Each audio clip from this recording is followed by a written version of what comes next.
সালাম আলাইকুম। আমাদের ফিজিওলজি ক্লাসে আজকের আমাদের ধারাবাহিক যে টপিক চলতেছিল সেটা হচ্ছে কার্ডিওভাস্কুলার সিস্টেম। এই কার্ডিওভাস্কুলার সিস্টেমের আমরা বিগত ক্লাসগুলোতে হার্ট কি, হার্টের লোকেশন, হার্টের যে feature, external feature, internal feature এবং হার্টের যে সার্কুলেশন, এই জিনিসগুলো আমরা শিখেছিলাম।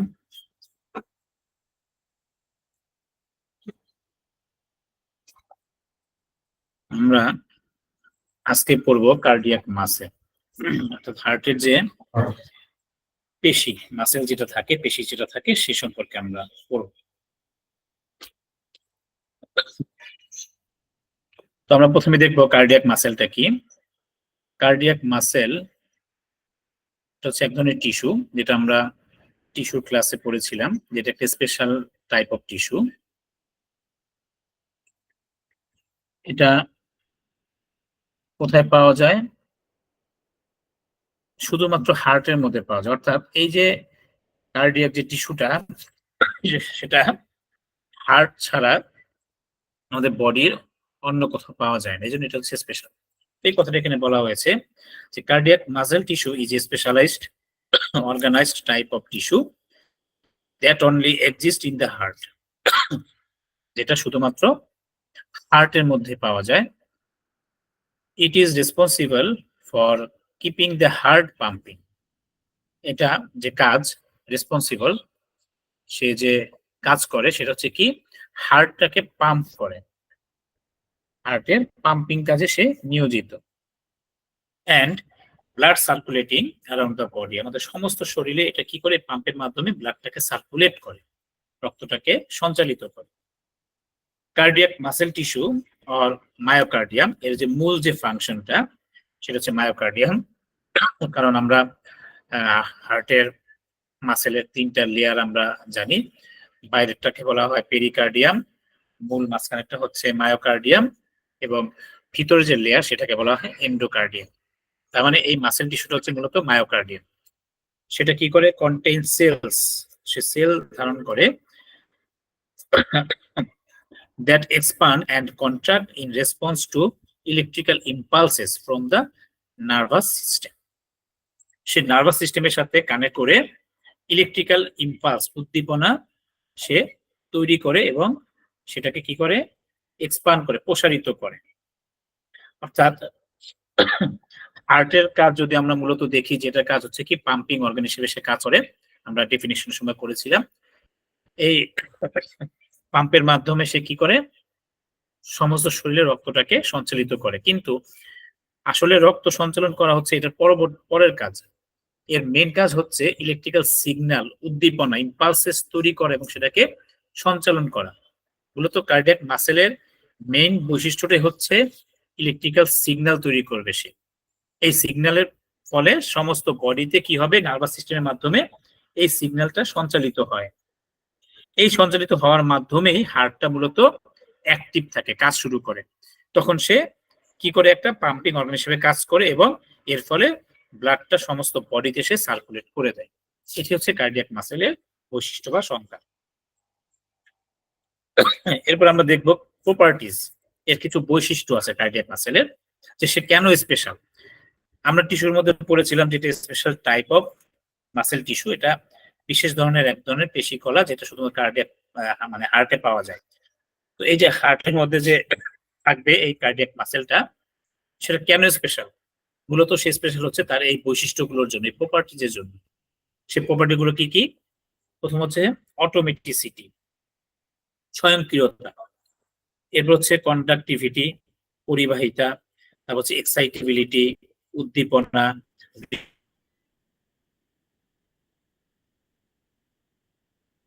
রিদমিসিটি,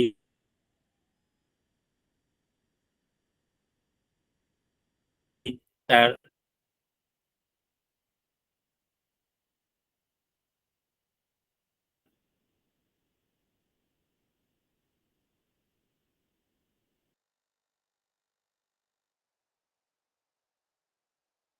না। তাহলে আমরা দেখি প্রথম যে বৈশিষ্ট্য সেটা হচ্ছে কি অটোমেটিসিটি, ওন ইম্পালসেস, অর্থাৎ এই যে হার্ট সে কি করবে, ইম্পালস তৈরি করবে, উদ্দীপনা তৈরি করবে, এরকম না, একটার পর আরেকটা সে অটোমেটিক ভাবে চলতে থাকবে। এটাকে বলা হচ্ছে অটোমেটিসিটি বা স্বয়ংক্রিয়তা,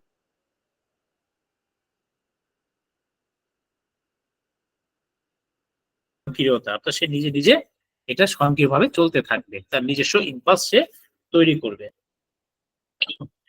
2 নম্বর হচ্ছে conductivity. Heart, human heart has a specialised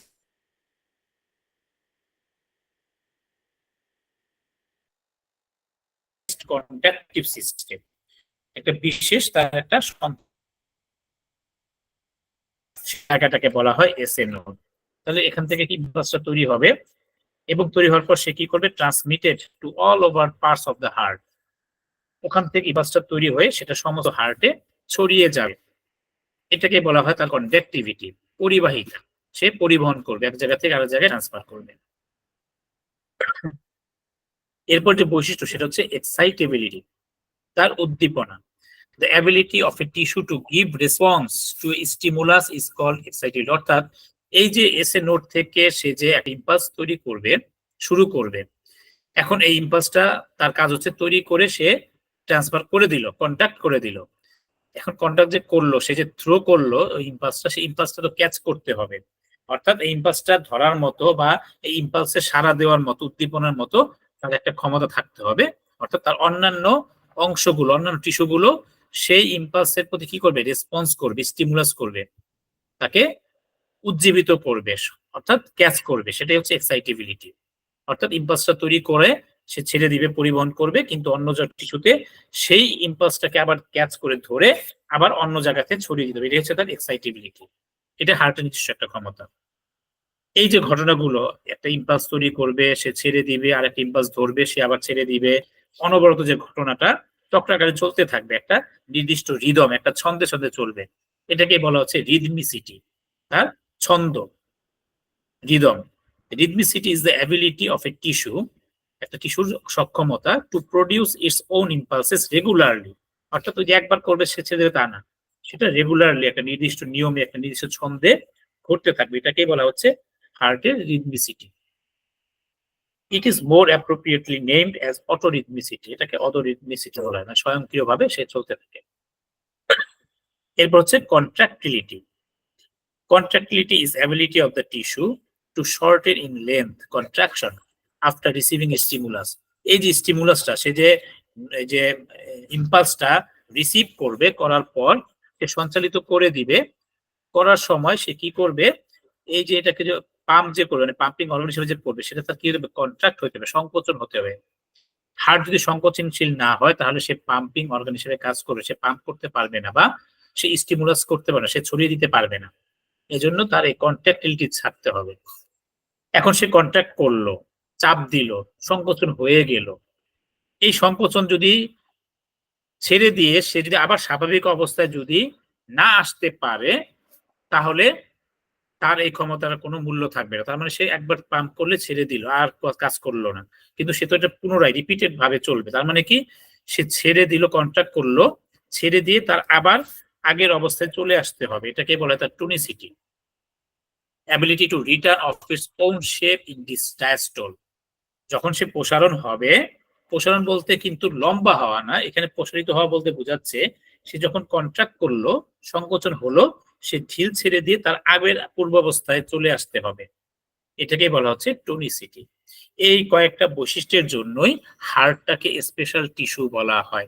এটাই হচ্ছে কার্ডিয়াক মাসেল বা মায়োমেট্রিয়াম টিস্যুর, মায়োকার্ডিয়াম টিস্যুর প্রপার্টিজ বা বৈশিষ্ট্য। কি কি পেলাম আমরা, অটোমেটিসিটি, স্বয়ংক্রিয়তা, কন্ডাক্টিভিটি, তার ইম্পালস তৈরি করার ক্ষমতা বা পরিবহনশীলতা, এক্সাইটেবিলিটি, উদ্দীপনা বা সঞ্চালনশীলতা, রিদমিসিটি, তার নির্দিষ্ট গতিতে ছন্দে ছন্দে পরিবহন করার বা রিদম বা পালস তৈরি করা, ইম্পালস তৈরি করা, কন্ট্রাক্টিলিটি, তার সংকোচনশীলতা, সে সংকোচন হবে, কন্ট্রাক্ট করবে, এবং সেটা আবার পুনরায় আগের অবস্থায় চলে আসতে হবে, স্বাভাবিক অবস্থায় চলে আসতে হবে, এটাকে বলা হচ্ছে তার টনিসিটি।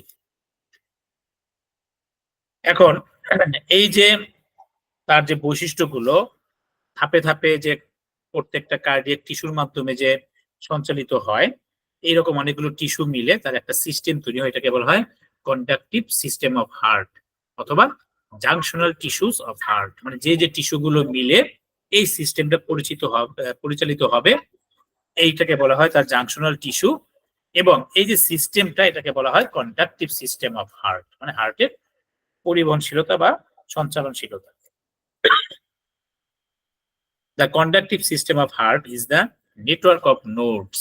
ওই যে ইম্পালস যে তৈরি হবে, যে ইলেকট্রিক সিগন্যাল যে তৈরি হবে, এটাকে আমরা ইম্পালস বলতেছি, এটাকে নোডস বলা হচ্ছে। অর্থাৎ বিন্দু বিন্দু করে সিগন্যাল আসবে। এই নোডটা তৈরি হওয়ার, ইম্পালসটা তৈরি হয় একটা নেটওয়ার্কের মতো, শুরু হবে, চালের মতো ছড়িয়ে যাবে। এটাই তার কন্ডাকটিভ সিস্টেম। এই নোটসটা কি বলছে, cells and signal that controls heartbeat, এবং এটা দ্বারাই কি হচ্ছে, সিগন্যাল দিচ্ছে এবং হার্টবিট যেটাকে আমরা বলি, এই যে স্পন্দন, এই যে হার্টের যে শব্দ হওয়া, সেটাই কি হচ্ছে, মেনটেন হচ্ছে। ইচ টাইম অফ হার্টবিটস, প্রত্যেকটা হার্টবিটের সময় electrical signals travel through heart. ওই যে ইম্পালসটা তৈরি হয়, ইলেকট্রিক সিগন্যাল তৈরি হচ্ছে, প্রত্যেকটা বিটের মধ্যে মূলত এই সিগন্যালটা হার্টের একটা পয়েন্ট থেকে শুরু করে অন্য পয়েন্টে ছড়িয়ে যাচ্ছে, এবং এভাবেই রক্ত সঞ্চালিত হয়ে আমার সমস্ত বডিতে চলে যাচ্ছে। These signals cause different parts of heart to expand and contract. এই সিগন্যালই যখন উৎপন্ন হবে, ছড়িয়ে যাবে, এই উৎপন্ন হওয়া ছড়িয়ে যাওয়ার মধ্যেই হার্টটা কি করতেছে, এক্সপান্ড হচ্ছে, কন্ট্রাক্ট হচ্ছে, একবার সংকোচন হচ্ছে, একবার প্রসারণ হচ্ছে, তার কন্ডাকটিভ সিস্টেম মেইনটেইন করতেছে। This system is controlled by some special tissues of heart. এই সিস্টেমটা মেইনটেইন করা হচ্ছে বা কন্ট্রোল করা হচ্ছে কিছু হার্টের স্পেশাল টিস্যু দ্বারা, এদেরকে বলা হয় জাংশনাল টিস্যু অফ হার্ট। তাহলে জাংশনাল টিস্যুটা কি? এই junctional tissues are the specialized tissues, বিশেষ ধরনের tissue of heart, which are concerned with the initiation and propagation of cardiac impulses, যারা এই কার্ডিয়াক ইম্পালস, হার্টের যে উদ্দীপনা, ইলেকট্রিক্যাল সিগন্যাল তৈরি করা এবং সেটাকে কি করা, ছড়িয়ে দেওয়া, মেনটেন করার সাথে যারা জড়িত আছে, এদেরকেই বলা হচ্ছে জাংশনাল টিস্যু। এবং এই টোটাল সিস্টেমটাকে বলা হচ্ছে কি, কন্ডাকটিভ সিস্টেম অফ হার্ট। তাহলে আমরা হার্টের জাংশনাল টিস্যুগুলো দেখি। হার্টের যে টিস্যুগুলো দ্বারা এই কন্ডাকটিভ সিস্টেমটা মেনটেন হয়, সেগুলোকে বলা হয় জাংশনাল টিস্যু। সেই টিস্যুগুলো কি কি? প্রথমে হচ্ছে ওই যে আমরা বলছিলাম যেখান থেকে ইম্পালসটা তৈরি হয়, এই যে আমাদের এই যে কন্ডাক্টিভিটির মধ্যে ছিল যে এসএ নোড, এই যে কন্ডাক্টিভিটি এসএ নোড, এই প্রথমটাই হচ্ছে আমাদের টিস্যু যেটা, সেটা হচ্ছে সাইনোঅ্যাট্রিয়াল নোড বা এসএ নোড সংক্ষেপে। পুরো নামটা হচ্ছে সাইনোঅ্যাট্রিয়াল নোড বা এসএ নোড। 2 নাম্বার হচ্ছে এভি নোড। হ্যাঁ, মানে এটা 3 নাম্বার যদিও। প্রথমে হচ্ছে সিগন্যালটা শুরু হবে এসএ নোড থেকে, সাইনোঅ্যাট্রিয়াল নোড থেকে। এই নোড থেকে ইম্পালসটা তৈরি হয়ে যাবে হচ্ছে আমার AV node, atrioventricular node.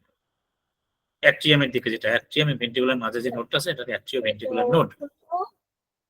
এই এসএ নোড থেকে এভি নোডে যাওয়ার জন্য যে রাস্তা, সেটাকে বলা হয় ইন্টারনোডাল পাথওয়ে। ইন্টারনোডাল মানে দুই নোডের মাঝখানে যে রাস্তা, ইন্টার বলতে ইন বিটুইন টু, দুইটার মাঝখানে, নোডাল দুই নোডের মাঝখানে যে রাস্তা, এই রাস্তা দিয়ে ইম্পালসটা যাবে, এটাকে বলা হচ্ছে ইন্টারনোডাল পাথওয়ে। এই এভি নোড থেকে 4 নম্বরে যাবে হচ্ছে বান্ডেল অফ এইচআইএস, বা এটাকে বলা হয় বান্ডেল ব্রাঞ্চেস। এই বান্ডেল ব্রাঞ্চ আবার 2 ধরনের, একটা হচ্ছে right bundle branch, left bundle branch. এখান থেকে চলে যাবে পারকিনজি ফাইবারস, এটা হচ্ছে হার্টের মাথার দিকে, যেটা আমরা একটু ছবির মাধ্যমে দেখবো। এই যে আমরা যদি ডান পাশের ছবিটা যদি দেখি, যেটা কি লেফট সাইডে, যে আমাদের ডানের ছবিটা, এই যে হার্টের এখান থেকে হচ্ছে মূলত সাইনাস নোড বা এসএ নোড, সাইনোঅ্যাট্রিয়াল নোড। এখান থেকে আমার ফার্স্ট ইম্পালসটা শুরু হয়। এই ইম্পালসটা শুরু হয়ে আসবে আমার হচ্ছে এভি নোড, এই যে এই জায়গাটায় AV node, atrioventricular node. হ্যাঁ, এখান থেকে। তাহলে এই এসএ নোড থেকে এই এভি নোডে যে আসবে, এই মাঝখানের রাস্তাটা হচ্ছে আমার কি, ইন্টারনোডাল পাথওয়ে, এখানে রাস্তা দিয়ে আসবে। আসার পরে আমার যাবে কোথায়, আমার যাবে হচ্ছে বান্ডেল ব্রাঞ্চ বা বান্ডেল অফ এইচআইএস বলা হয়। হ্যাঁ, বান্ডেল অফ এইচআইএস, এটা হিজও বলে অনেকে, বা এইচআইএস বললেও হয়। এই বান্ডেল অফ হিজ বলতে এখান থেকে যে রাইট সাইড দিয়ে যাবে রাইট বান্ডেল ব্রাঞ্চ, এখান দিয়ে এটা একটা হচ্ছে এই যে পাশে লেফট বান্ডেল ব্রাঞ্চ। ঠিক আছে, এই দুই ব্রাঞ্চে অর্থাৎ দুই পাশে চলে যাবে সিগন্যালটা, এবং এখান থেকে এই যে মাঝখানে যে মাথার দিকে আসবে এটাকে বলা হয় পার্কিনজি ফাইবার। এই পার্কিনজি ফাইবার দিয়ে হার্টের এখান থেকে চলে যাবে। ঠিক আছে,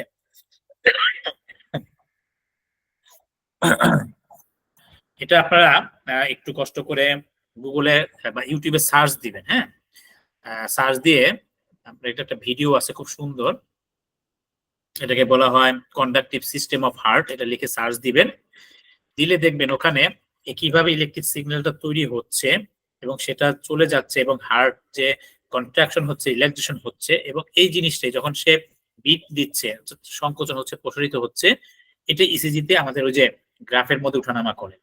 আপনি একটু ভিডিওটা দেখে নিন। হ্যাঁ, আর আমি যদি ক্লাসের শেষে সময় পাই আমি চেষ্টা করবো দেখানোর জন্য, কিন্তু অনেক সময় এটা সাউন্ডটা আসে না, যখন শেয়ার দিলে সাউন্ডটা হয় না, আমি শুনবো কিন্তু আপনারা শুনতে পারবেন না।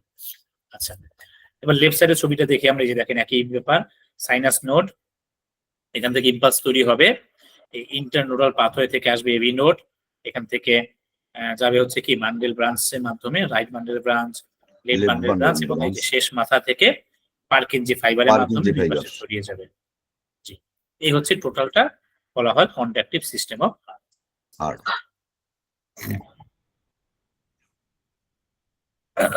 এবার আমরা আসি পেস মেকার। এই শব্দটার সাথে অনেকে হয়তো পরিচিত, যে অনেকের হার্ট যদি দুর্বল থাকে আমরা বলি পেস মেকার লাগানো, একটা মেশিন লাগানো থাকে। এটা হচ্ছে হার্টের এই যে পরিবাহিত কন্ডাকটিভ সিস্টেমটাকে মেইনটেইন করে কৃত্রিম ভাবে, এটাকে বলে পেস মেকার যন্ত্র। আসলে আমরা গতি সঞ্চার করে। হ্যাঁ, ওই যে কন্ডাকটিভ সিস্টেম টোটালটাকে যে ইম্পালস গুলি কি করে ক্যাচ করে, পরিচালিত করবে এবং হার্ট বিটটাকে নিয়ন্ত্রণ করবে।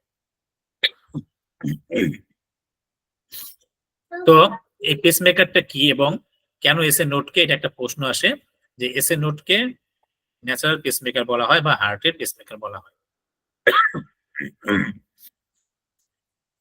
The part of the heart which sets the pace, speed. Pace মানে হচ্ছে গতি। হ্যাঁ, তাহলে হার্টের যে অংশটা গতি নিয়ন্ত্রণ করে, স্পিড নিয়ন্ত্রণ করে, সেটা হচ্ছে pacemaker. SA node is called the pacemaker. এই যে এসএ নোড যেটা ছিল সাইনোঅ্যাক্টিয়াল যে নোড, এটাকেই মূলত ন্যাচারাল পেসমেকার বলা হয়। কেন বলা হয় দেখেন, it is the part of the heart which originate the first impulse. আমাদের হৃদস্পন্দন যখন মায়ের গর্ভে যে ফার্স্ট হার্ট বিটটা শুরু হয়, এই ফার্স্ট ইম্পালসটা শুরু হয় এসএ নোড থেকে, এটা একটা কারণ। এবং ইট মেইনটেইনস দ্য নর্মাল কার্ডিয়াক রিদম, এবং এটাই সে কি করে অনবরত একের পর এক দিতে থাকে। আল্লাহ পাক হুকুম করে দিয়ে দিছে যখন মায়ের গর্ভে জন্মগ্রহণ করবে ওই সময় যে ফার্স্ট হার্টবিট শুরু হবে, স্টার্ট শুরু হবে, জীবনের সাইন যেটা শুরু হবে একদম মৃত্যুর আগ পর্যন্ত, স্ট্রোক হওয়ার আগ পর্যন্ত সে ন্যাচারালি দিয়ে যেতে থাকে। যখন স্ট্রোক হয়ে যাবে, হ্যাঁ এসএ নোড থেকে যখন স্ট্রোক হয়ে যাবে মানুষের আয়ু শেষ।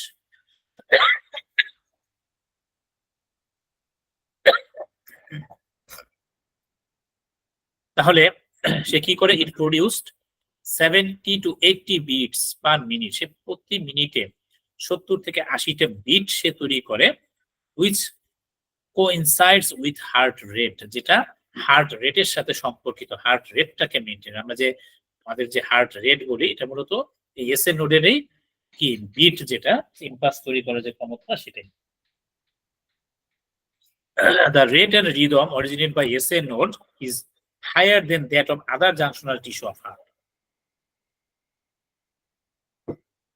হার্টের যে অন্য জাংশনাল টিস্যু গুলো আছে, অর্থাৎ এই যে এভি নোড, তারপর হচ্ছে কি ইন্টারনাল পাথওয়ে, পার্কিনজি ফাইবার বা বান্ডেল ব্রাঞ্চ, অন্যান্য সব টিস্যুর চাইতে এসএ নোডই সবচাইতে বেশি কি করে রেট এবং রিদম তৈরি করে। এই কারণে মূলত এই বৈশিষ্ট্যের কারণে এসএ নোডকে ন্যাচারাল পেসমেকার বা পেসমেকার বলা হয়। ঠিক আছে, আমরা যে পেসমেকারটা লাগাই সেটা মূলত এভি নোডে সাধারণত লাগানো হয়, কারণ এসএ নোডেরটা যদি নষ্ট হয়ে যায় সেটাকে কিন্তু কি করা যায় না, মেরামত করার কোনো সুযোগ নাই। এসএ নোড থেকে ইম্পালসটা যদি এভি নোড রিসিভ করতে না পারে তখন আমরা কি করি, কৃত্রিম ভাবে পেসমেকারটা স্থাপন করে দিই। বিষয়টা বুঝতে পারছেন তো?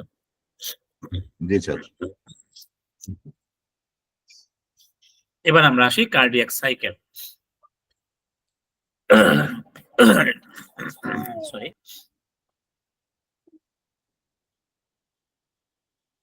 কার্ডিয়াক সাইকেল বাংলায় বলা হয় হৃদচক্র। এই হৃদচক্রটা কি দেখেন, the sequence of events that occur in the heart. Sequence বলতে এবং ইভেন্ট বলতে বিষয় বা ঘটনা, হার্টের ভিতরে যে বিষয়গুলি ধারাবাহিকভাবে ঘটতে থাকে। সিকোয়েন্স মানে ধারাবাহিকভাবে পর্যায়ক্রমে একের উপর এক যে ঘটনাগুলো ঘটতে থাকে, কখন ইন ইচ বিট। এখানে একটা বিষয় বোঝার আছে, যেটা হচ্ছে ইচ বিট, প্রত্যেকটা বিট। আমাদের যে হার্টের যে সাউন্ড, হার্টের সাউন্ডটাকে কি বলে বলেন তো? অনেকে আমরা জানি হার্টের একটা সাউন্ড আছে, এটাকে কি বলি আমরা? লাবডাব সাউন্ড বলি আমরা, তাই না? অর্থাৎ একটা সাউন্ড হয়, ওখানে একটা সাউন্ড হয়, তাই না? তো আমাদের মধ্যে অনেকের একটা ভুল ধারণা আছে যে এই যে লাভ ডাব, হ্যাঁ, লাভ ডাব লাভ ডাব লাভ ডাব, এই একটা লাভ একটা ডাব, এখানে দুইটা বিট, আসলে দুইটা বিট না, এই দুইটা সাউন্ড মিলে হচ্ছে একটা বিট। বিষয়টা ক্লিয়ার তো? একটা বিট বলতে একটা লাভ একটা ডাব, এই দুইটা শব্দ মিলে হচ্ছে আমার ওয়ান বিট। এই বিট হওয়ার মধ্যে হার্টের ভিতরে ধারাবাহিকভাবে যে ঘটনাগুলো ঘটবে, ঠিক আছে, অর্থাৎ এই বিটের মধ্যেই হার্টের একবার সংকোচন হবে, কন্ট্রাকশন হবে এবং আর একটা রিল্যাক্সেশন হবে, ছেড়ে দিবে। দেখেন, আমরা অনেকে কুমিরের হা দেখছি না? কুমির, কুমির যে কামড় দেয় দেখছি না ডিসকভারি চ্যানেলের মধ্যে? কুমির কি করে? হরিণ খায়, বা অনেক সময় বাঘেরও কামড় দিয়ে ফেলে। কুমিরের কামড়টা কেমন? কুমির হা করে থাকে, হা করে থাকার পরে যেই ওর শিকের নাগাল পায়, তখন ও করে কি কামড় দিয়ে ধরে রাখে। এই কামড়ে যদি ও ছিঁড়ে ফেলতে পারে তাহলে ও খাবারটা খেতে পারবে, কিন্তু নেক্সট কামড় দেওয়ার জন্য কি করতে হয়? ওর ওই আগের কামড়টাকে ছাড়তে হয়, অর্থাৎ আবার হা করে দেন আবার কামড় দিতে হবে। অনেক সময় এই দ্বিতীয় কামড় দিতে গেলে ওই শিকারটা অনেক সময় লাফ দিয়ে হরিণগুলো ছুটে চলে যায়। আর যদি ও খুব দ্রুত দিতে পারে তাহলে সে শিকারটা গিলে ফেলতে পারবে। তার মানে হচ্ছে আমাদের এই হার্টটাও একবার কন্ট্রাকশন হলো, এই আর ওর কাজই হচ্ছে কি করা? পাম্প করা। তার মানে প্রতি পাম্প কিভাবে করে? কন্ট্রাকশন করবে, সংকোচন করবে, সংকোচন করবে আবার প্রসারণ করবে। না না, প্রসারণটা পরের বিষয়, প্রসারণটা হচ্ছে কি ন্যাচারালি, ওর কাজ হচ্ছে সংকোচন করা। তাহলে ও যে একবার চাপ দিল, এখন দ্বিতীয়বার চাপ দিতে গেলে কি করতে হবে? আগের চাপটাকে ছাড়তে হবে, ছাড়তে হবে। ও তো প্রসারণ না, মূলত বিষয়টা প্রসারণ না, কিন্তু প্রসারণ মানে কিন্তু লম্বা হচ্ছে না, ও কি করতেছে? রিল্যাক্স করে দিচ্ছে, মানে চাপটাকে ছেড়ে দিচ্ছে, ছেড়ে দিয়ে আবার আগের স্বাভাবিক অবস্থায় আসতেছে। তার মানে একটা কন্ট্রাকশন একটা রিল্যাক্সেশন হচ্ছে, এই একটা কন্ট্রাকশন একটা রিল্যাক্সেশন মিলে হচ্ছে আমার ওয়ান বিট। অর্থাৎ দ্বিতীয় কন্ট্রাকশন হওয়ার আগ মুহূর্তে যে ঘটনাগুলো ঘটবে সেটাকে বলা হচ্ছে কার্ডিয়াক সাইকেল। বিষয়টা ক্লিয়ার? এই কথাটাই পরের লাইনে বলে দিয়েছি আরো স্পষ্ট করে, the period from the beginning of one heart beat to the beginning of next beat is called cardiac cycle. একটা বিট থেকে শুরু করে পরবর্তী বিট হওয়ার আগ মুহূর্তে যে বিষয়গুলো ঘটবে সেটাই হচ্ছে কার্ডিয়াক সাইকেল। এবার আমরা আসি হার্ট বিট কি জিনিস। Heart beat means the cycle of contraction of the heart muscle. ওই যে কন্ট্রাকশন হবে, রিল্যাক্সেশনটা কিন্তু automatic. Heartbeat means the cycle of contraction, মানে একটা কন্ট্রাকশন থেকে শুরু করে আরেকটা কন্ট্রাকশন পর্যন্ত। আরেক কন্ট্রাকশন যাইতে হলে কি করতে হবে? অটোমেটিক্যালি তাকে ওই কন্ট্রাকশনটা ছেড়ে দিতে হবে, রিল্যাক্সটা সে অটোমেটিক্যালি হবে। এটাই বলছে the cycle of contraction of the heart muscle. Heart মাসেলের পর্যায়ক্রমে কন্ট্রাকশন হওয়ার ঘটনাই হচ্ছে একটা beat. Each beat consist of a systole. এই যে সংকোচন হইলো, কন্ট্রাকশন হলো, এটাকে আমরা বলি সিস্টোল। আর যখন সে চাপটা ছেড়ে দিবে, রিল্যাক্সেশন হবে, সেটাকে আমরা বলবো ডায়াস্টোল। তার মানে one beat is one systole and one diastole.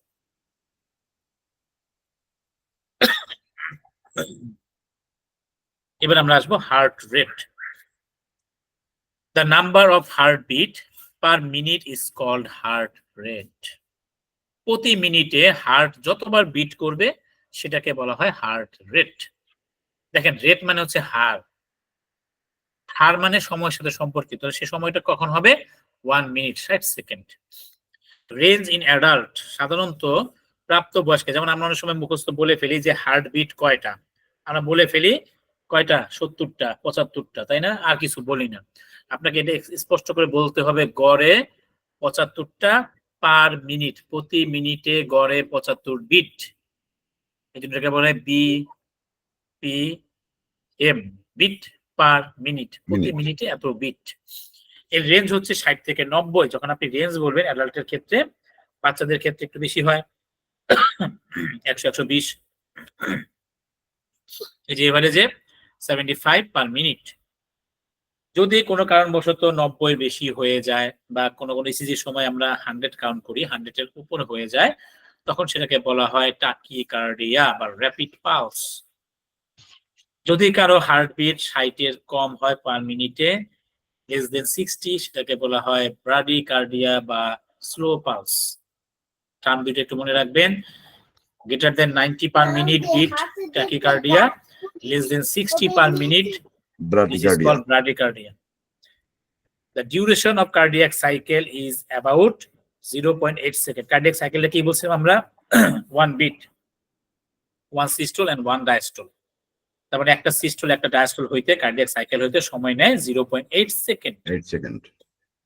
তার মানে টাইম অফ কার্ডিয়াক সাইকেল, এই যে টাইম বা হার্ট রেট, যদি আমরা গড়ে ধরি 60টা, 60 ভাগ 75, 0.8 সেকেন্ড। এবং এই 0.8 যেটা অর্থাৎ 80, সেটাকে সিস্টোলের সময় নেয় 0.27 সেকেন্ড এবং ডায়াস্টোলের সময় নেয় 0.53 সেকেন্ড। ডায়াস্টোলে একটু সময়টা বেশি লাগে, দুইটা যোগ করে দেখেন 0.8 সেকেন্ড হয়ে যাচ্ছে। এটা হচ্ছে কার্ডিয়াক সাইকেলের সময়।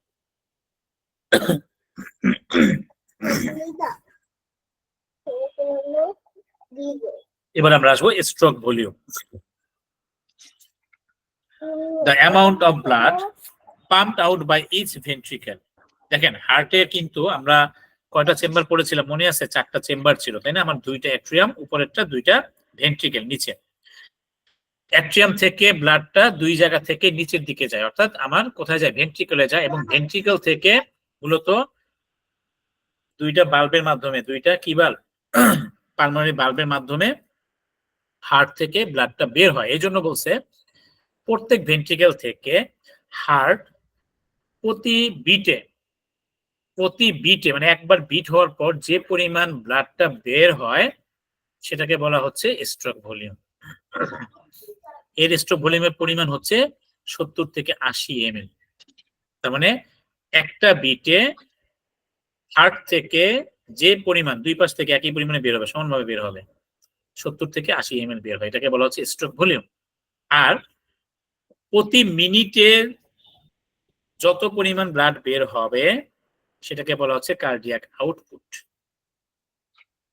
এক বিটে যেটা বের হয় সেটাকে আমরা বলবো স্ট্রোক ভলিউম, আর 1 মিনিটে যে পরিমাণ বের হবে ব্লাড সেটাকে আমরা বলবো cardiac output. Total cardiac output হচ্ছে 5 থেকে 6 লিটার। যে আমরা একজন হিউম্যান বডিতে যে পরিমাণ ব্লাড থাকে আমরা পড়েছিলাম অ্যাবাউট 5 লিটার ইন অ্যাডাল্ট, কোনো বই আছে 6 লিটার, এই জন্য হচ্ছে 5 থেকে 6 লিটার। তারপরে দেখেন 1 মিনিটে এই পুরো ব্লাডটা আমাদের কি হচ্ছে, একবার হার্ট থেকে বের হয়ে সার্কুলেট হয়ে আবার চলে আসতেছে, ঠিক আছে? তাহলে কার্ডিয়াক আউটপুট কি? Stroke volume in heart rate. Stroke volume কোনটা? ওই যে যদি আমরা গড়ে ধরলাম 70 থেকে 80, তো ধরলাম 70টা, এবং 1 মিনিটে কতবার বিট করে 72টা যদি গড়ে ধরি আমরা, তাহলে দেখেন 5040 ml পার মিনিট। তার মানে এটা যদি 1000 দিয়ে ভাগ করি, মিলিলিটার ছিল তাহলে লিটার হয়ে গেল, প্রায় 5 লিটার, কম বেশি হতে পারে, এজন্য বলছে প্রায় অ্যাবাউট 5 লিটার পার মিনিট। এটা হচ্ছে কার্ডিয়াক আউটপুট। এবার আমরা আসি, এই যে কার্ডিয়াক আউটপুটটা যে হবে, 1 মিনিটে যে রক্তটা বের হবে, এটা কম বেশি হতে পারে, এটা কিছু বিষয়ের উপর ডিপেন্ড করে। এটাকে আমরা বলি factor affecting the cardiac output, অর্থাৎ কোন কোন বিষয়গুলো এটাকে এফেক্ট করবে। এটা 2টা কারণ আছে, একটা হচ্ছে ফিজিওলজিক্যাল ফ্যাক্টর, একটা হচ্ছে প্যাথোলজিক্যাল। অর্থাৎ ফিজিওলজিক্যাল হচ্ছে আমার স্বাভাবিক, আর যখন প্যাথোলজি আসবে তার মানে কি, সেটা রোগজ, মানে রোগের কারণে। এই জন্য কার্ডিয়াক আউটপুটটা জানা আমাদের জন্য খুব জরুরি। কখন স্বাভাবিক হবে সেটা হচ্ছে ফিজিওলজিক্যাল ফ্যাক্টর, মানে এখন টেনশনের কিছু নেই, এটা হতে পারে। প্রথমত হচ্ছে কি এজ, ইনক্রিজ উইথ এজ, অর্থাৎ যত বয়স বাড়বে কি হবে, কার্ডিয়াক আউটপুটটা বাড়বে। সেক্স 10% লেস ইন ফিমেল, সাধারণত কার্ডিয়াক আউটপুট মহিলাদের ক্ষেত্রে পুরুষের চাইতে 10 ভাগ মহিলাদের কি হয়, কার্ডিয়াক আউটপুট কম হয়। Surface area increase with body surface area, আপনার বডি কোন সারফেস এরিয়ার মধ্যে থাকবে, পাহাড়ি এলাকায় থাকবে নাকি সমতল ভূমিতে থাকবে না কোন জায়গায় থাকবে, সেই এরিয়ার উপরে এই কার্ডিয়াক আউটপুটটা বাড়বে বা কমবে। পাহাড়ি এলাকায় গেলে স্বাভাবিকভাবে আমাদের কি হয়, বডিতে অক্সিজেনটা একটু কম হয়, এই কারণে আমরা কি জানি যে ওখানে আউটপুটটা একটু বাড়ায় দেয়, বেশি দিতে হয়, নাহলে আমার বডি কি করতে পারবে না, সার্কুলেট করতে পারবে না। পোশ্চার, আমার বডির অবস্থান বা অঙ্গভঙ্গিটা, greater in sitting and lying position than erect posture, erect মানে খাড়া বা সোজা অবস্থায়, আমার দাঁড়ানো অবস্থার চাইতে আমি যদি বসা থাকি বা শোয়া অবস্থায় থাকি আমার বডির কার্ডিয়াক আউটপুটটা বেশি হবে। ঠিক আছে, এরপর হচ্ছে এক্সারসাইজ, আমরা যখন ব্যায়াম করব, ব্যায়াম করলে আমাদের কি হয়, হার্টবিট বেড়ে যায়, মানে আমার কার্ডিয়াক আউটপুট বেশি হয়, স্বাভাবিক বিষয়। ইমোশন, আবেগ, ইনক্রিজ উইথ ইমোশন, যাদের ইমোশন বেশি, যাদের রাগ, অভিমান, দুঃখ, কষ্ট, কান্না বেশি, হাসি বেশি, তাদের এই কার্ডিয়াক আউটপুটটি হবে বেশি হবে। টেম্পারেচার, তাপমাত্রা, ইনক্রিজ উইথ টেম্পারেচার, আমার বডি টেম্পারেচার বাড়বে, তাপমাত্রা বাড়লে কি হয়, তরল পদার্থের গতি বেড়ে যায়, তোমার কার্ডিয়াক আউটপুট বেড়ে যাবে। ঠিক আছে, এগুলো হচ্ছে ফিজিওলজিক্যাল স্বাভাবিক অবস্থা। বয়স, sex, surface area, posture, exercise, emotion and temperature. এবার আমরা দেখি প্যাথোলজিক্যাল, রোগের কি কারণ হতে পারে, যেমন এনিমিয়া, রক্ত স্বল্পতা।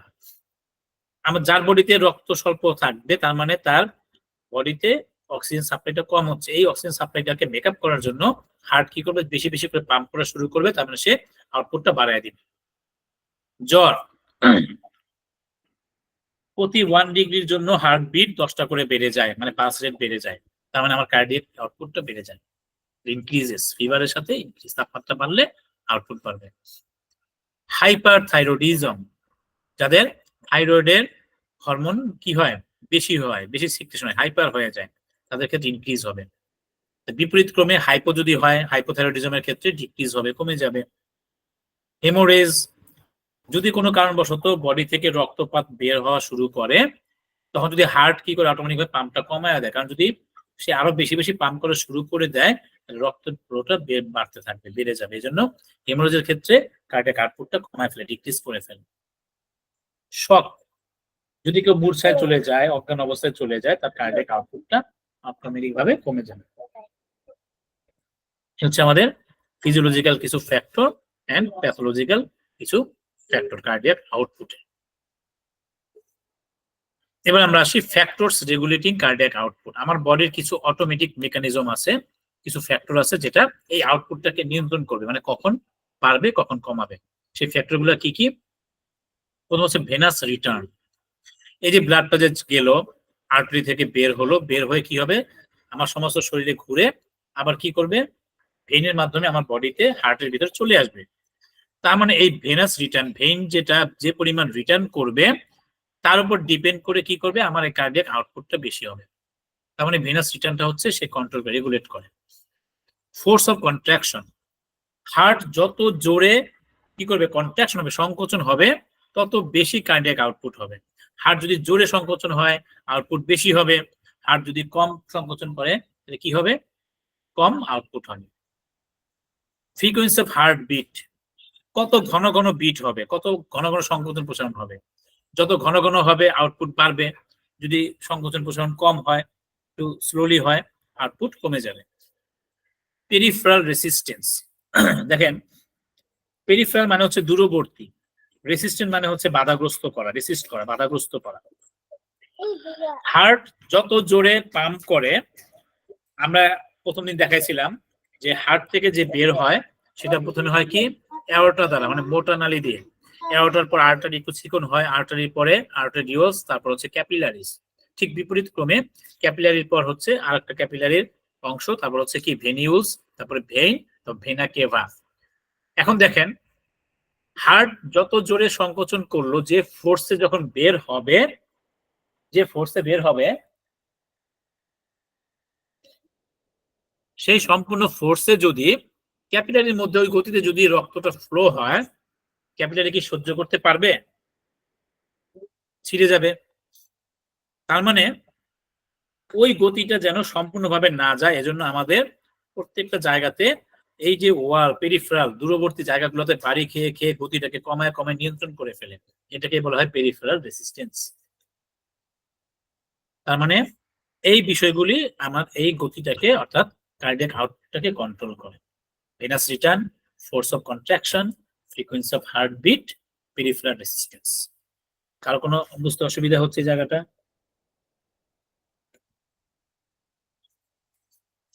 কেউ বুঝেন না এমন কেউ আছেন? তাহলে বলেন।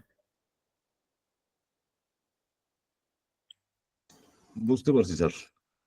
ওকে, এবার আমরা আসবো হার্ট সাউন্ড, হৃদ শব্দ। হ্যাঁ, হার্টের শব্দ। A normal noise produced within the heart during the cardiac cycle. একটা কার্ডিয়াক সাইকেল অর্থাৎ যে একটা বিট,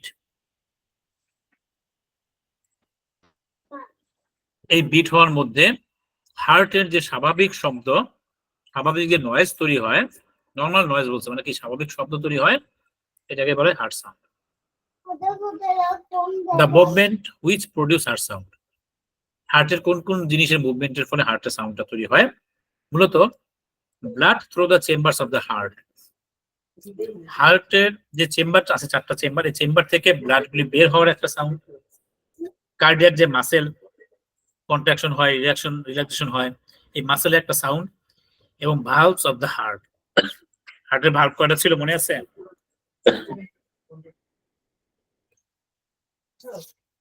2টা 4টা ছিল। 4টা 2টা ছিল অ্যাট্রিওভেন্ট্রিকুলার ভালভ, একটা ছিল হ্যাঁ, ট্রাইকাসপিড বাইকাসপিড, 2টা ছিল কি সেমিলুনার ভালভ, একটা পালমোনারি ভালভ, একটা অ্যাওরটিক ভালভ। 4টা ভালভ, এই 4টা ভালভের সাউন্ড গুলো শোনা যায়। এটা হচ্ছে হার্টের sound. Detection of heart sound, এই হার্ট সাউন্ড আমরা কি দিয়ে শুনবো বা ডিটেক্ট করবো? ক্লিনিক্যাল স্টেথোস্কোপ যেটা আমরা ব্যবহার করি, হেমোকার্ডিওগ্রাফি, একটা হচ্ছে ফনোকার্ডিওগ্রাফি। এই দুইটা ব্যবহার তেমন একটা হয় না, এটা খুব স্পেশাল যারা কি থাকে ফিজিশিয়ান থাকে তারা এটা ব্যবহার করেন, কিন্তু আমরা মূলত ক্লিনিক্যাল স্টেথোস্কোপটা ইউজ করি বেশি। হ্যাঁ, কিন্তু আমরা হার্ট সাউন্ড শুনতে পাই।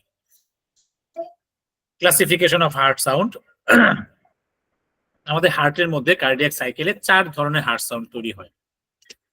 এই সাউন্ডটা হচ্ছে মেইনলি লাভ ডাব, যেটা একটু আগে বলেছিলাম, এলইউবি লাভ, ডিউবি ডাব, লাভ ডাব। First heart sound love, sudden closure of AV valves, atrioventricular valve at onset of ventricular systole. যখন সিস্টোল হয়, সংকোচন হয়, তখন কি হয়? ওই যে দুই পাশে যেটা ট্রাইকাসপিড বাইকাসপিড, এই দুইটা ভালভ একত্রে বন্ধ হয়ে যায়। এই বন্ধ হওয়ার জোরে সাউন্ডটি হচ্ছে লাভ, ফার্স্ট সাউন্ড। এর সময়কাল 0.10 থেকে 0.17 সেকেন্ড। ঠিক আছে, এটা হালকা এবং সফট এবং এটা দীর্ঘস্থায়ী হয়, লং, লম্বা, এখন লো পিচ, মানে একটু স্পষ্ট মৃদু। আর সেকেন্ড যে হার্ট সাউন্ড ডাব, সেটা হচ্ছে ক্লোজার অফ সেমিলুনার ভালভ, যে বাকি যে দুইটা অ্যাওরটিক ভালভ, পালমোনারি ভালভ, এই দুইটা ভালভ ক্লোজ হওয়ার যে শব্দ, সেটা হচ্ছে সিস্টোল হওয়ার সময়, সংকোচন হওয়ার সময়, সরি যে ভেন্ট্রিকুলার সিস্টোল। হ্যাঁ, ভেন্ট্রিকুলার সিস্টোল হবে ওই সময় যখন আবার এই সেমিলুনার ভালভটা যখন বন্ধ হবে, ওই সময় এটা হবে। It is short, sharp and high pitch, এটা একটু অল্প সময় হবে কিন্তু এটা তীক্ষ্ণ হয় এবং হাই পিচ থাকে, ডিউরেশন থাকে অল্প সময়, 0.1 থেকে 0.14 সেকেন্ড। বাকি যে দুইটা সাউন্ড, এই বাকি দুইটা সাউন্ড মূলত আসলে আমরা শুনতে পাই না, এই দুইটা শোনা যাবে। যেমন যখন ইকো করা হয়, ইকো করার সময় ওই যে মেশিন দিয়ে যেটা ইকো করে কার্ডিওলজিস্ট, তখন উনি বাকি একটা সাউন্ড শুনতে পান। ঠিক আছে, আর একটা সাউন্ড এতই মৃদু হয় ওইটা শোনা সম্ভবই হয় না, ওটা হচ্ছে ভূমিকম্পের সময় যে গ্রাফিক্যাল যে সাউন্ড হয়, আর ওটা শুধু অস্তিত্ব গ্রাফের মধ্যে কি হয়, গ্রাফের মধ্যে ওই আঁকা বাঁকা আকারে আসে। যেমন দেখবেন আমরা এখন যে ক্রিকেট খেলার সময় ওই যে আউট হওয়ার সময় পিছনে যে উইকেট কিপার যে ক্যাচ ধরে, দেখছেন কিনা অনেকে, তখন ওই অনেক সময় ক্যাচে লাগছে কিনা ব্যাটে বোঝা যায় না, তখন তারা কি করে ওই যে মাইক্রোফোন ইউজ করে, যদি লেগে যায় ওখানে কি গ্রাফের মতো উঠানামা করে, মানে এই সাউন্ডটা এতই কি হয় মৃদু হয়, যেটা স্বাভাবিক কানে শোনা সম্ভব হয় না, তখন মাইক্রোফোন ইউজ করা হয়। তো এরকম বাকি দুইটা সাউন্ড আমরা আসলে শুনতে পাই না স্বাভাবিকভাবে, ওই দুইটা স্পেশাল ভাবে শুনতে হয়। তো আমরা যেটা শুনি স্টেথোস্কোপ দিয়ে, সেটা হচ্ছে যে লাভ ডাব, একটা হচ্ছে ভেন্ট্রিকুলার সিস্টোলের শব্দ, আর একটা হচ্ছে সিগন্যাল ভালভের কি ক্লোজ হওয়ার শব্দ। এবার আমরা আসি কার্ডিয়াক মারমার। এটা একটা রোগজ অবস্থা, হ্যাঁ, এটা একটা রোগ বা এই রোগের নামটা আসে প্রায় সময়। মারমার মানে ধ্বনি, অ্যাবনর্মাল হার্ট সাউন্ড আর কল কার্ডিয়াক মারমার। এই যে আমার স্বাভাবিক যে শব্দ লাপটাপ, এই সাউন্ড ছাড়া যদি অন্য কোনো শব্দ হয় বা দুইটা বিটের মাঝখানে এক্সট্রা কোনো বিট যদি চলে আসে, একাধিক বিট যদি চলে আসে, একটা বিট যদি গ্যাপ যায়, তখন সেটাকে বলা হয় কার্ডিয়াক মারমার। কি কারণে হইতে পারে? তিনটা কারণে হতে পারে। একটা হচ্ছে ভালভুলার ডিজিজ, ভালভে যদি কোনো সমস্যা থাকে। কি সমস্যা থাকতে পারে? স্টেনোসিস মানে ন্যারোয়িং অফ দ্য ভালভ, যে ভালভ গুলো আছে, দরজা আছে, সেগুলো কি চেপে যাচ্ছে, শুরু হয়ে যাচ্ছে। শুরু হয়ে গেলে দরজাগুলো ঠিক মতো লাগতে চায় না, তখন এক্সট্রা কিছু সাউন্ড হয়। যেমন আমরা দেখবেন অনেক সময় পুরাতন দরজা হয়ে গেলে, মরিচে পড়ে গেলে, কোনো যদি একটু আঁকা বাঁকা হয়ে যায়, লাগতে চায় না, তখন খুলতে গেলে লাগাতে গেলে শব্দ হয়, ক্যাচ ক্যাচ শব্দ করে, এক্সট্রা শব্দ করে। এটা হচ্ছে কার্ডিয়াক মারমার। এবং ইনকম্পিটেন্স, এটা হচ্ছে ইনক্যাপাসিটি, দরজাটা লাগতে চায় না, অনেক পুরাতন হয়ে গেছে, ঠিক মতো লাগে না, ক্লোজ হচ্ছে না, তার মানে ইনকম্পিটেন্স। এটা হচ্ছে ভালভুলার ডিজিজ। এছাড়া সেপ্টাল ডিফেক্ট, পর্দার মধ্যে যদি কোনো সমস্যা থাকে, যে সেপ্টাল ছিল, দুইটা সেপ্টাম ছিল, সেপ্টামের মধ্যে কোনো কারণে ছিদ্র আছে, তখন কি হচ্ছে, ওই যে এক জায়গার রক্ত, অক্সিজেন্টেড রক্ত ডিওক্সিজেনের রক্তের সাথে মিলে যাচ্ছে, তখন কিছু এক্সট্রা শব্দ হচ্ছে। এছাড়া ভাস্কুলার ডিফেক্ট, এই যে রক্ত নালী, সে রক্ত নালী দিয়ে যে যাবে রক্তটা, সেটা যখন বের হওয়ার সময় যদি কোনো সমস্যা থাকে, তখন এক্সট্রা সাউন্ড হতে পারে। এটাকে বলা হচ্ছে কার্ডিয়াক মারমার। ঠিক আছে, এই পর্যন্ত আজকে আমাদের পড়া থাকলো, কার্ডিয়াক মারমার পর্যন্ত। আমরা নেক্সট ক্লাসে ব্লাড প্রেশার, তারপরে হচ্ছে আমাদের পালস, এগুলো আমরা পড়বো। এই দুইটা পড়লে মোটামুটি আমাদের টার্গেট শেষ হয়ে যাবে। এরপর আমরা হার্টের একটা রোগ, হার্ট অ্যাটাক, মায়োকার্ডিয়াল ইনফ্রাকশন, এই সম্পর্কে পড়বো। আশা করি দুইটা ক্লাসে আমাদের কার্ডিওভাস্কুলার সিস্টেম শেষ হয়ে যাবে ইনশাআল্লাহ। ঠিক আছে, তাহলে আজকে আমরা কি পড়লাম, যদি আমরা পিছন থেকে আবার যাই, কার্ডিয়াক মারমার পড়লাম, যেটা হচ্ছে abnormal heart sound. Normal heart sound পড়লাম, তার ক্লাসিফিকেশন পড়লাম, হার্ট সাউন্ড ডিটেকশন করা শিখলাম, হার্টের সাউন্ড সম্পর্কে আলোচনা করলাম, তারপর হচ্ছে কার্ডিয়াক আউটপুট সম্পর্কে পড়লাম, কার্ডিয়াক আউটপুটের কিছু ফ্যাক্টর যেটা রেগুলেট করে সেটা শিখলাম, প্যাথোলজিক্যাল কিছু ফ্যাক্টর, ফিজিওলজিক্যাল ফ্যাক্টর শিখলাম, stroke volume, cardiac output, heart rate, cardiac cycle, heart beat, pacemaker, conductive system বা junctional tissue of heart, properties heart মাসেলের, কার্ডিয়াক মাসেল।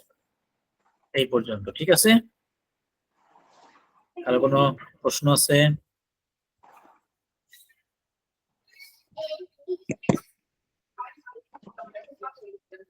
যদি প্রশ্ন না থাকে তাহলে আমরা ক্লাস আজকে